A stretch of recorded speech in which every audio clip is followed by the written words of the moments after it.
Hello, I'm Willie George. Welcome to this edition of the Faith Roots Podcast. We're talking in this series about resisting the devil. I'm going into great detail about this, and we're laying a foundation for why we can resist the devil. And now I want to turn you to the book of Mark, chapter 1, verse 27. This is speaking about the people around Jesus who saw him minister, and it says, "Then they were all amazed, so that they questioned among themselves, saying, 'What is this? What new doctrine is this?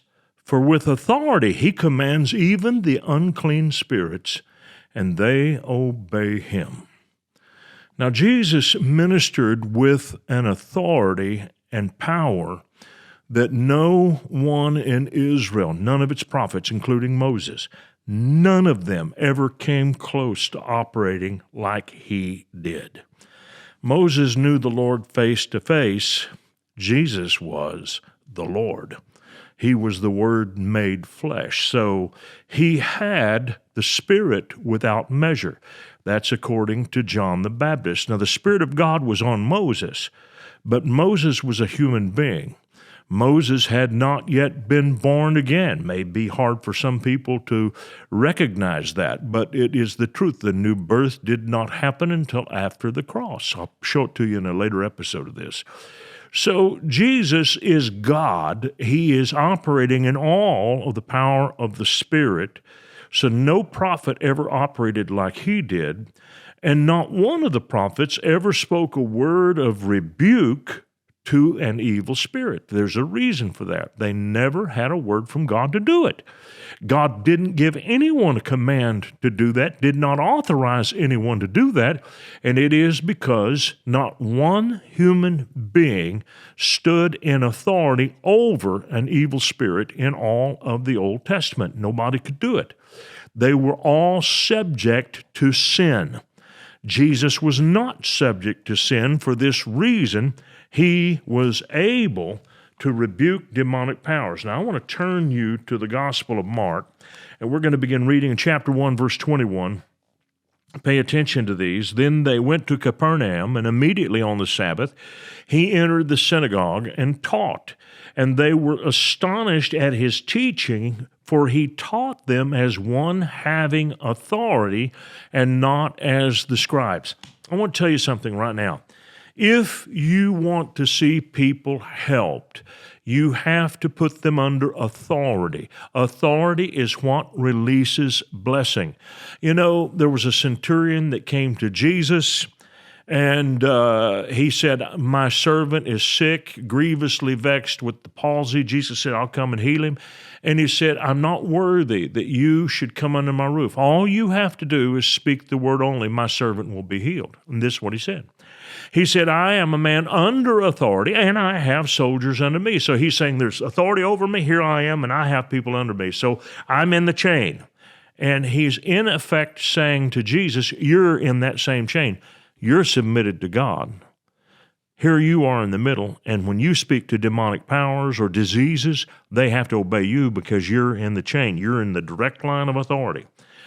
Jesus said about this man, "I have not seen so great faith, no, not in Israel." He said he had great faith. Only two people that Jesus said that about. In this instance, the thing that made the man's faith so great was his understanding of authority. When you are not sure of where you stand, your faith will not be great. That is why it's so important for you to build a solid foundation for the things that you do.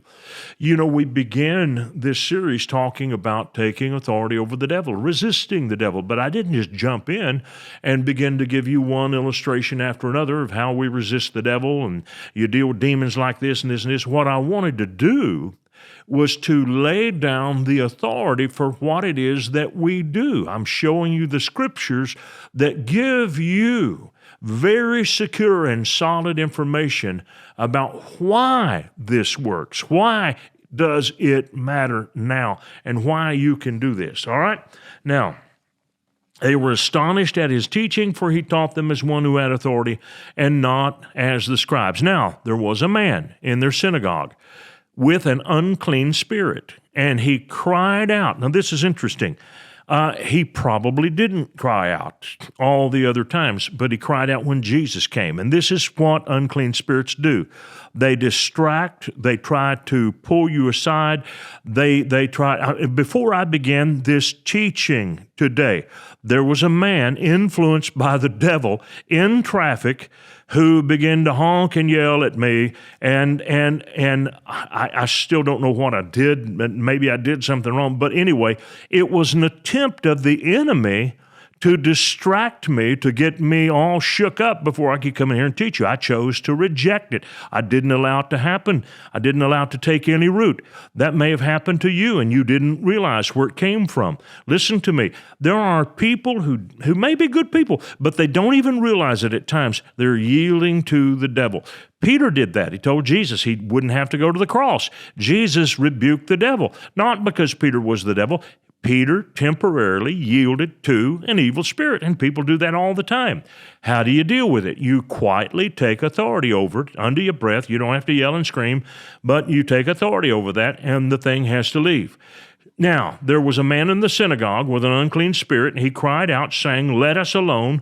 What have we to do with you?" That's the way the devil always is. He wants to try to intimidate you with numbers. What have we to do with you, Jesus of Nazareth? Do you come to destroy us? I know who you are, the Holy One of God. So this man didn't have one demon, he had many. And Jesus rebuked him, saying, "Be quiet and come out of him." So Jesus separates the demons from the man. Be quiet, come out of him. He's talking to what is in him.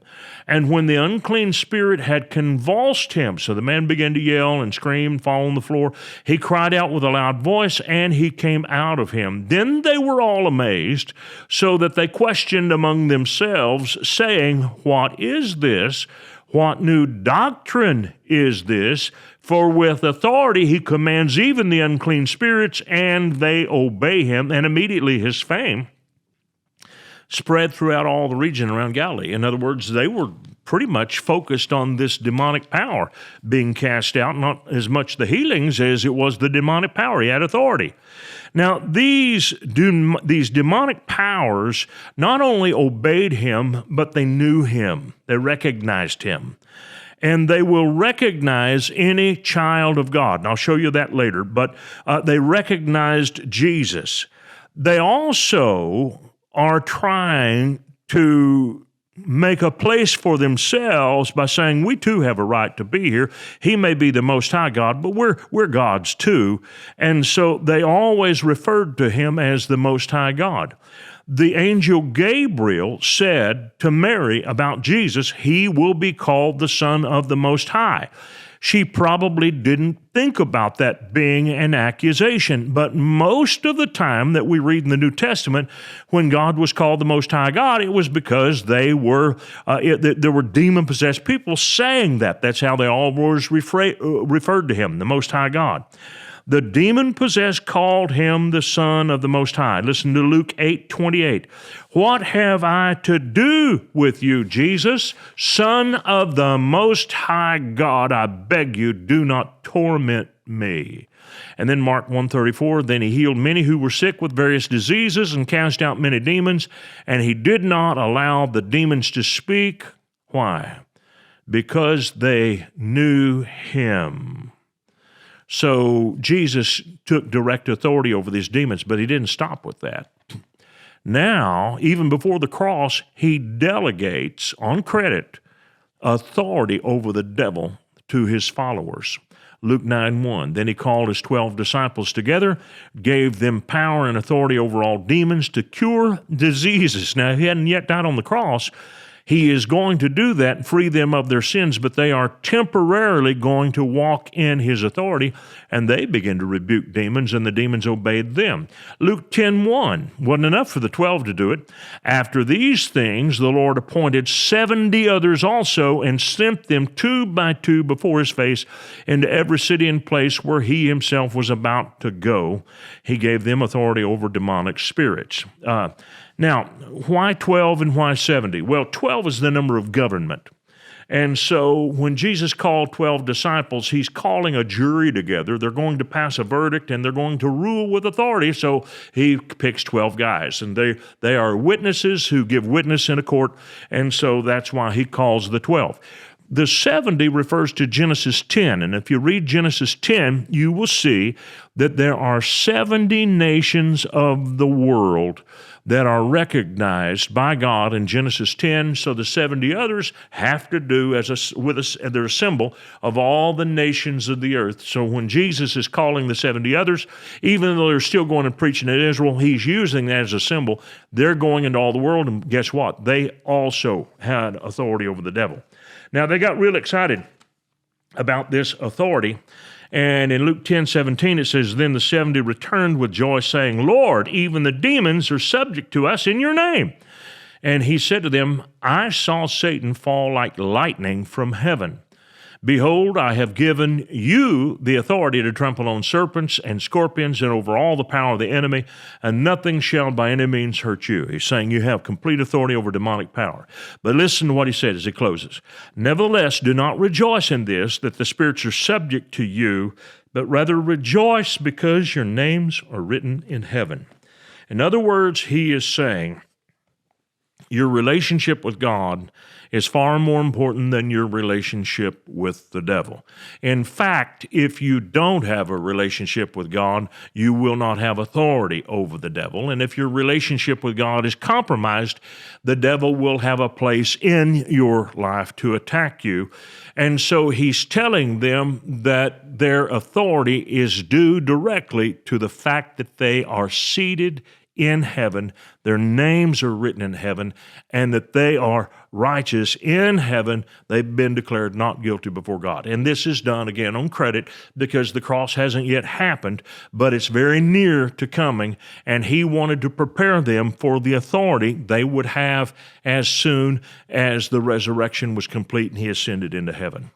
So what I want you to see is that they operated in authority over the demons because the demons knew who they were. Now imagine that you're in a battle and you're working against hostile powers and you can't recognize them. You don't know who they are, but they know who you are and they can see you. What a great disadvantage that is. So for us to be in the army of the Lord, doing God's work, without the ability to take authority over demonic powers, that would put us at a tremendous disadvantage. We're going to talk about how we retake the advantage in tomorrow's lesson, so don't dare miss it. I'll see you then. I want to thank you for watching our podcast today. And if you really liked it, would you please give us a little thumbs up by clicking on that sign down below? And then I would encourage you to subscribe to our channel so you don't miss any of our future podcasts, because they're all going to be good. And if you would like to support us financially, either with a one-time gift or recurring gift, you can do that by clicking on the link below or going to myfaithroots.com. Thank you so much for watching this program.